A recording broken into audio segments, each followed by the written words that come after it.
Hello student, welcome my YouTube channel. आज मैं आपको क्लास 10th का न्यू मॉडल पेपर मतलब जो 2023 का मॉडल पेपर है उसी का डिस्कस करने वाले हैं विद सॉल्यूशन के साथ। अगर जो बच्चा क्लास 10th यूपी बोर्ड की तैयारी कर रहा है तो उसके लिए वीडियो बहुत ही महत्वपूर्ण होने वाली है। वीडियो को लास्ट तक देखें और वीडियो में बने रहें। इसमें आपका दिया है समय, जो दिया है 3 घंटे 15 मिनट तक, मतलब आपको 15 मिनट तक पेपर को पढ़ना है। उसमें समझना है क्या कहाँ से आया है और क्या है क्या नहीं। आपको 15 मिनट तक पेपर पढ़ना है सही से। और जो पूर्णांक आपका दिया है 70 का दिया है। और आपका फर्स्ट जो दिया है आपका निर्देश प्रारंभ के 15 मिनट पहले परीक्षार्थियों को प्रश्न पढ़ने के लिए निर्धारित है, मतलब 15 मिनट जो है आपको प्रश्न पत्र पढ़ना है। और नेक्स्ट जो दूसरा दिया है आपका, जो दिया है प्रश्न पत्र 2 खंड आ और बा में विभाजित रहेगा, मतलब जो प्रश्न पत्र होगा 2 खंडों में विभाजित होगा। और आपका तीसरा जो दिया है, इसमें दिया प्रश्न के खंड आ में बहुविकल्पीय प्रश्न, मतलब आ जो खंड होगा उसमें बहुविकल्पीय प्रश्न होंगे, 20 अंक के होंगे, जिसमें बहुविकल्पों का चयन जो होगा आपको OMR शीट पर देना होगा। बहुविकल्पियों का चयन OMR शीट पर देना होगा। नीले अथवा काले वाले पेन से आपको, नीले अथवा काले पॉइंट वाले पेन से आपको बहुविकल्पीय का OMR शीट पर भरना होगा। और नेक्स्ट जो खंड चौथा दिया है, खंड आ में जो बहुविकल्पीय प्रश्न होंगे प्रत्येक 1 नंबर के होंगे, मतलब जो बहुविकल्पीय प्रश्न होंगे वो आपके 20 नंबर के होंगे, 20 बहुविकल्पीय प्रश्न होंगे और 1-1 नंबर का होगा। और आपको बी मतलब 5वां जो दिया है, प्रश्न पत्र के आ खंड के प्रश्न को हल करने हेतु 1 घंटा तथा बा को प्रश्न पत्र हल करने हेतु 2 घंटे का नियम होगा। मतलब जो OMR शीट पर देने होंगे उसके लिए आपको 1 घंटा मिलेगा, और जो 50 अंक का होगा आपको उसमें 2 घंटा मिलेगा। और आपको दिया है कि प्रत्येक प्रश्न के प्रमुख सम्मुख उनके निर्धारण अंक दिए होंगे, मतलब प्रमुख मतलब जो दिया होगा प्रश्न इसके सामने जो होंगे आपके अंक निर्धारण दिए होंगे। आपको फर्स्ट क्वेश्चन जैसे बताता हूँ, ये आपके बहुविकल्पीय प्रश्न है। खंड आ में जो दिए हैं आपके बहुविकल्पीय प्रश्न है, ये बहुत ही इंपॉर्टेंट क्वेश्चन है, इसीलिए वीडियो को लास्ट तक देखें और वीडियो में बने रहें। आपका देख लीजिए 20 नंबर का पक्का हो जाएगा। मतलब आपका फर्स्ट क्वेश्चन दिया है कि बाबू गुलाब राय किस युग के लेखक हैं। जो बाबू गुलाब राय थे वो किस युग के लेखक हैं। फर्स्ट दिया है भरतेंद्र युग, दूसरा दिया है द्विवेदी युग, तीसरा दिया शुक्ल युग, चौथा दिया शुक्लोत्तर युग। आपको बताना है कि बाबू गुलाब राय किस युग के लेखक हैं। इसमें आपका फर्स्ट वाला ऑप्शन सही हो जाएगा, मतलब जो भरतेंद्र युग है उसके ही बाबू गुलाब राय लेखक हैं। नेक्स्ट क्वेश्चन आपका दूसरा दिया है कि चिंतामणि किस विधा की रचना है, मतलब चिंतामणि जो है आपकी किस विधा की रचना है। फर्स्ट दिया है निबंध, आपका दूसरा दिया है कविता, तीसरा दिया है नाटक और चौथा दिया है कहानी। इसमें आपको बताना है कि चिंतामणि जो है आपकी किस विधा की रचना है। वो आपका फर्स्ट वाला ऑप्शन सही हो जाएगा। चिंतामणि जो है आपकी निबंध की रचना है। नेक्स्ट क्वेश्चन आपका तीसरा दिया है कि गबन किसकी रचना है। आपको बताना है कि गबन किसकी रचना है। फर्स्ट दिया है मुंशी प्रेमचंद, दूसरा दिया है जयशंकर प्रसाद, तीसरा दिया है निराला और चौथा दिया है हरि कृष्ण प्रेमी। आपको बताना है कि गबन किसकी रचना है। गबन जो है आपकी मुंशी प्रेमचंद की रचना है। इसमें आपका फर्स्ट वाला ऑप्शन सही हो जाएगा, मुंशी प्रेमचंद की है गबन। नेक्स्ट क्वेश्चन आपका चौथा दिया है कि शुक्ल युग की समय विधि क्या है। आपको इसमें शुक्ल युग की समय विधि बतानी है। फर्स्ट दिया है 1936 से 1943 ईस्वी तक, दूसरा दिया आपका 1919 से 1938 ईस्वी तक, आपका तीसरा दिया है 1900 से 1918 ईस्वी तक, चौथा दिया उपयुक्त में से कोई नहीं। मतलब आपको बताना है कि शुक्ल युग की समय विधि क्या है। इसमें आपका दूसरा ऑप्शन सही हो जाएगा, 1900 से 1938 ईस्वी तक होगी आपकी। नेक्स्ट क्वेश्चन आपका पांचवा दिया है नीड़ का निर्माण फिर किस विधा की रचना, मतलब जो नीड़ का निर्माण है वो फिर किस विधा की रचना है। फर्स्ट दिया है जीवनी की, दूसरा दिया आत्मकथा, तीसरा दिया साक्षात्कार भेंटकर्ता और चौथा दिया आपका रेखाचित्र। आपको बताना है नीड़ के निर्माण किस विधा की रचना है। वो होगी आपकी आत्मकथा विधा की रचना। आपका दूसरा ऑप्शन सही हो जाएगा, नीड़ का निर्माण फिर आप आत्मकथा विधा की रचना है। नेक्स्ट क्वेश्चन आपका छठा दिया है प्रिय प्रवास किस युग की रचना है। प्रिय प्रवास जो है आपकी किस युग की रचना है। इसमें आपको बताना है कि प्रिय प्रवास किस युग की रचना है।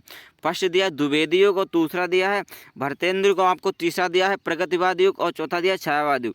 इसमें आपको बताना है कि प्रिय प्रवास किस विधा की रचना है। आपका फर्स्ट वाला ऑप्शन से हो जाएगा द्विवेदी युग। द्विवेदी युग जो है आपका प्रिय प्रवास की रचना है। फर्स्ट वाला ऑप्शन आपका सही हो जाएगा।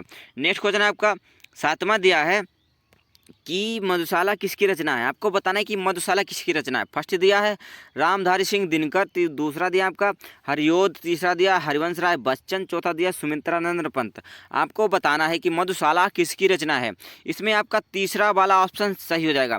हरिवंश राय बच्चन की जो है आपकी मधुशाला रचना है। नेक्स्ट क्वेश्चन आपका 8वां दिया है कि भारत भारती किसकी रचना है। आपको बताना है कि भारत भारती किसकी रचना है।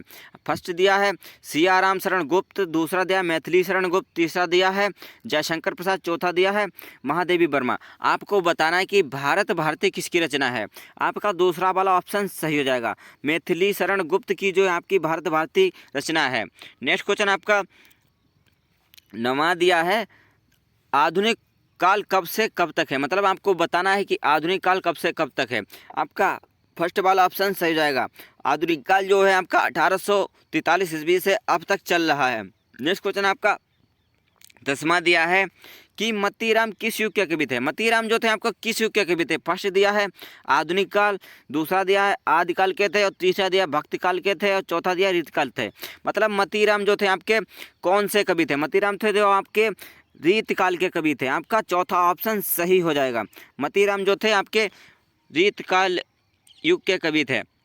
नेक्स्ट क्वेश्चन आपका 11वां दिया है कि हास्य रस का स्थायी भाव क्या है। मतलब आपको बताना है कि हास्य रस का स्थायी भाव क्या है। फर्स्ट दिया आपका शोक है, और दूसरा दिया है रति है, तीसरा दिया है हास्य है, चौथा आपको निर्वेश दिया है। इसमें आपका फर्स्ट वाला ऑप्शन से जाएगा कि हास्य रस का स्थायी भाव शोक होता है। नेक्स्ट क्वेश्चन आपका 12वां दिया है सोहत ओढ़े पीठ पत श्याम सलोने गात, मानो नीलमणि सेल पर आतत परियो प्रकाश। मतलब आपको बताना है उपयुक्त पंक्तियों में कौन सा अलंकार है। आपको बताना है कि ये कौन सा अलंकार है। फर्स्ट दिया उपमा अलंकार, दूसरा दिया उत्प्रेक्षा अलंकार, तीसरा दिया रूपक अलंकार, चौथा दिया श्लेष अलंकार। इसमें आपका दूसरा वाला ऑप्शन सही जाएगा, जो है आपका उत्प्रेक्षा अलंकार। नेक्स्ट क्वेश्चन आपका 13वां दिया है कि रोला छंद कितने चरण होते हैं। मतलब रोला छंद में आपके कितने चरण होते हैं। आपको बताना है कि रोला छंद में आपके कितने चरण होते हैं। वो आपके होते हैं, फर्स्ट दिया 3, और दूसरा दिया 2, आपका तीसरा दिया 4, आपका पांचवा चौथा दिया 5 होते हैं। इसमें आपको बताना है कि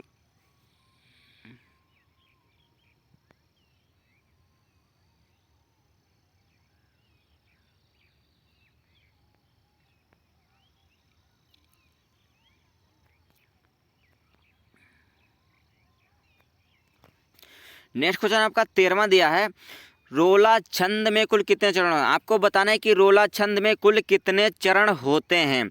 इसमें आपके होते हैं 4 चरण होते हैं। आपका तीसरा वाला ऑप्शन सही हो जाएगा। नेक्स्ट क्वेश्चन आपका 14वां दिया है कि आकर्षण शब्द में किस उपसर्ग का प्रयोग हुआ। मतलब आकर्षण शब्द में किस उपसर्ग का प्रयोग हुआ है। पहला दिया है बी, दूसरा दिया है मान, तीसरा दिया है अक, चौथा दिया है आ। मतलब आकर्षण शब्द है, उसमें आ का शब्द उपसर्ग का प्रयोग है। मतलब आकर्षण शब्द, मतलब आकर्षण शब्द, मतलब आपका आकर्षण शब्द में आ का प्रयोग हुआ है, उपसर्ग का प्रयोग हुआ है। आपका चौथा ऑप्शन सही जाएगा। नेक्स्ट क्वेश्चन आपका 15वां दिया है प्रत्येक के कितने भेद होते हैं। आपको बताना है कि प्रत्येक के कितने भेद होते हैं। फर्स्ट दिया है 2, दूसरा दिया है 5, तीसरा दिया है 6, और चौथा दिया है 3। आपको बताना है कि प्रत्येक के कितने भेद होते हैं। आपका फर्स्ट वाला ऑप्शन से हो जाएगा। प्रत्येक के 2 भेद होते हैं। आपका फर्स्ट वाला ऑप्शन से हो जाएगा। नेक्स्ट क्वेश्चन आपका 16वां दिया है पीताम्बर में कौन सा समाज है। मतलब जो पीताम्बर जो श्री कृष्ण ओढ़ते हैं उसमें कौन सा समाज है।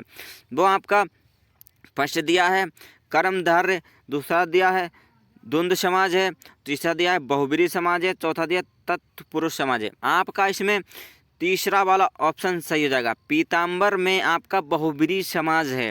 नेक्स्ट क्वेश्चन आपका 17वां दिया है आंसू का तत्सम रूप क्या है। आंसू का जो आपका तत्सम रूप क्या है आपको बताना है। फर्स्ट दिया है अश्रु, दूसरा दिया है आंसू, तीसरा दिया है रोना, और चौथा दिया है आँख। इसमें आपका फर्स्ट वाला ऑप्शन सही हो जाएगा। आंसू का तत्सम शब्द होगा अश्रु। नेक्स्ट क्वेश्चन आपका 18वां दिया है कि यण संधि का सूत्र क्या है। मतलब आपको बताना है कि यण संधि का सूत्र क्या है। वो आपका तीसरा वाला ऑप्शन सही हो जाएगा। इकोणची, मतलब आपका तीसरा वाला ऑप्शन सही हो जाएगा। यण संधि का सूत्र होता है। नेक्स्ट क्वेश्चन आपका 9वां दिया है फलस शब्द का एक मतलब फलस शब्द का वचन एवं विभक्ति है, मतलब आपको बताना है विभक्ति एवं वचन। आपका इसमें फर्स्ट दिया है षष्ठी विभक्ति एक वचन है, आपको बताना है कि सप्तम विभक्ति द्विवचन है। और तीसरा दिया है षष्ठी विभक्ति बहुवचन है। चौथा दिया चतुर्थ विभक्ति बहुवचन है। इसमें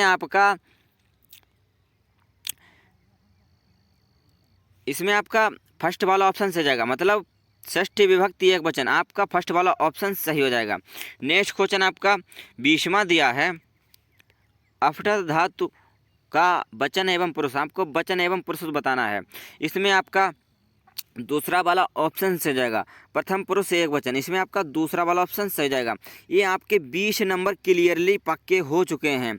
ये आपके ऑब्जेक्टिव क्वेश्चन 100% आने के चांस रहेंगे, क्योंकि हिंदी में बहुत ही इम्पोर्टेंट ऑब्जेक्टिव क्वेश्चन थे। अब आपको अन्य खंड बा में बताएंगे वर्णात्मक प्रश्न होंगे जो आपके 50 नंबर के होंगे। इसमें आपको स्क्रीनशॉट ले लेना है, क्योंकि आपको इसमें फर्स्ट दिया जैसे निम्नलिखित गद्यांश पर आधारित 3 प्रश्नों का उत्तर दीजिए। आपको बताना है कि 3 प्रश्नों का उत्तर बताना है। इसमें आपके साथ जो भी व्याख्या बताई गई है इसके अपोजिट आपको 3 प्रश्न दिए जाएंगे। इसमें आपको बताना है, जिसके नीचे आपका फर्स्ट दिया है उपर्युक्त गद्यांश का संदर्भ, आपको बताना है कि ये किस पाठ का है, इसके क्या लेखक हैं, ये गद्य से या पद से, आपको इसके बारे में बताना है। और नेक्स्ट क्वेश्चन आपका दूसरा इसमें दिया है गद्यांश के रेखाचित अंश की व्याख्या, मतलब जिसके नीचे अंडरलाइन है उसकी आपको इसमें व्याख्या करनी होगी। और आपका तीसरा जो दिया है कि लेखक के अनुसार समाज में विभिन्नता देकर लोगों एक दूसरे को क्यों आकर्षित करते हैं, आपको बताना है, मतलब इसके जो भी व्याख्या करनी है आपको बतानी है। इसमें आपको अथवा में भी क्वेश्चन दिया होगा, दूसरी व्याख्या दी होगी, इसमें भी आपको वही करना है, संदर्भ लिखना है। और जिनके नीचे अंडरलाइन है मतलब दूसरा दिया है गद्यांश की रेखा चित्र अंश का भाव स्पष्ट करना है। आप इसका स्क्रीनशॉट लीजिए और व्याख्या की तैयारी कर लें, क्योंकि एक ना एक तो व्याख्या फंस ही जाएगी। नेक्स्ट क्वेश्चन आपका तीसरा दिया है कि जो ममता द्वारा किस कार्य को ईश्वर की इच्छा के विरुद्ध बताया गया है, इसमें आपको व्याख्या के अनुरूप लिखना होगा। और दूसरी व्याख्या जो दी हुई आपकी दिए गए पदांश पर आधारित 3 प्रश्नों का उत्तर दीजिए। आपके पास ये पदांश दिया है, इसके आपको 3 उत्तर देने हैं। उपयुक्त आपको संदर्भ डालना है, वैसे ही जैसे आपने पहले डाला था आपको संदर्भ डालना है और रेखाचित्र की व्याख्या करनी है। और नेक्स्ट आपका अथवा में भी दिया है, इसमें भी आपको अथवा में दिया होगा, इसमें भी आपको व्याख्या करनी होगी। और आपको इसमें संदर्भ मतलब फर्स्ट पर आपको संदर्भ देना होगा और रेखाचित्र मतलब जिसके नीचे अंडरलाइन है उसकी व्याख्या करनी होगी और इसके बारे में आपको लिखना होगा। और तीसरा जो दिया है आपका, इसमें आपको संस्कृत गद्यांश की किसी एक संदर्भ सहित अनुवाद हिंदी अनुवाद कीजिए, मतलब आपको संस्कृत की संदर्भ सहित आपको हिंदी अनुवाद करनी है, मतलब इसकी आपको हिंदी अनुवाद करनी है, संस्कृत की जो आपकी व्याख्या करनी होगी। इसमें आपको अथवा में भी दूसरी व्याख्या करनी होगी संस्कृत की जीवनी वाली आपको ये आपकी 5 नंबर की व्याख्या होगी। इसीलिए वीडियो ये स्क्रीनशॉट ले लें जिससे आपको कोई भी दिक्कत ना हो। और आपकी ये पोएम की व्याख्या आएंगी, इन्हें भी आपको अथवा में 2 व्याख्या होंगी, इसमें भी आपको संदर्भ डाल के व्याख्या करनी होगी। और नेक्स्ट आपका 5 नंबर जो दिया है, इसमें आपको अपने पठित खंड काव्य के आधार पर निम्नलिखित प्रश्नों में से किसी एक का उत्तर दीजिए। मतलब आपकी जो बुक में है, अगर आप यूपी बोर्ड से हैं तो आपको मातृभूमि के ऊपर ही लिखना होगा, मतलब मातृभूमि के लिए लिखना होगा। अगर आप यूपी बोर्ड से हैं तो आपको आपके पेपर में यही ही आएगा। नेक्स्ट क्वेश्चन आपका दो दिया होगा, छठा दिया है जैसे नेक्स्ट क्वेश्चन आपका छठा दिया है कि दिए गए लेखकों में से किसी एक का जीवन परिचय लिखिए। आपको किसी एक लेखक का जीवन परिचय, ये आपको 5 नंबर मिलेंगे जीवन परिचय के। आपको राजेंद्र प्रसाद का लिखना है या जयशंकर प्रसाद का लिखना है, आचार्य रामचंद्र शुक्ल का, इसमें से एक ना एक तो आपका जीवन परिचय फंस ही जाएगा, इसीलिए स्क्रीनशॉट ले लें। नेक्स्ट क्वेश्चन आपका छठा भी, इसमें भी आपको जीवन परिचय देने होंगे। पद खंड के आपको गोस्वामी तुलसीदास, सुमित्रानंद पंत या महाकवि सूरदास का देना होगा। इसमें भी आपके 5 नंबर पक्के हो जाएंगे। नेक्स्ट क्वेश्चन आपका 7वां जो दिया होगा वो आपका दिया है कि अपनी पाठ्यपुस्तक कोठांश के कोई जो भी आपने एक भी श्लोक याद किया होगा वो इसमें ना आया हो, मतलब इस प्रश्न पत्र में ना आया हो, वही आपको 2 श्लोक याद कर लेने हैं, क्योंकि इसमें जो फंस जाएगा वो आपका नंबर नहीं मिलेगा। फिर आपको ये 8वें क्वेश्चन पर दिया है कि निम्नलिखित में से किन्हीं 2 प्रश्नों के उत्तर दें। आपको संस्कृत में से किन्हीं 2 प्रश्नों के उत्तर देने हैं। मतलब आपको दिया चंद्रशेखरा का आसित और वीरकेण पूछते। वीर वो होते हैं वीरेण पूछते, चंद्रशेखरा का आसित। चंद्रशेखरा एक कहा देशभक्ता आसित पुरु राजा। आपको इसमें से 2 के उत्तर देने हैं। नेक्स्ट क्वेश्चन आपका 9वां दिया है कि निम्नलिखित में से किसी एक विषय पर निबंध लिखिए। आपको किसी एक पर निबंध लिखना होगा। ये आपका 10 नंबर का होगा, मतलब 9x1, मतलब आपका 9 नंबर का होगा निबंध। ये तो आपके फ्री के नंबर हैं। निबंध में आपको कुछ भी बनाकर लिख सकते हैं। पर्यावरण प्रदूषण तो 100% आएगा, और आपको पर्यावरण प्रदूषण तो रट के ही जाना है। और जो आपकी जनसंख्या लाभ या हानि, ये भी आ सकता है 100%। आई होप कि आपको वीडियो अच्छी लगी होगी। अगर वीडियो अच्छी लगी हो तो लाइक करें, अपने दोस्तों को पास शेयर करें ताकि उनको भी पता लग सके। तब के लिए जय हिंद, वंदे मातरम। मिलते हैं नेक्स्ट वीडियो।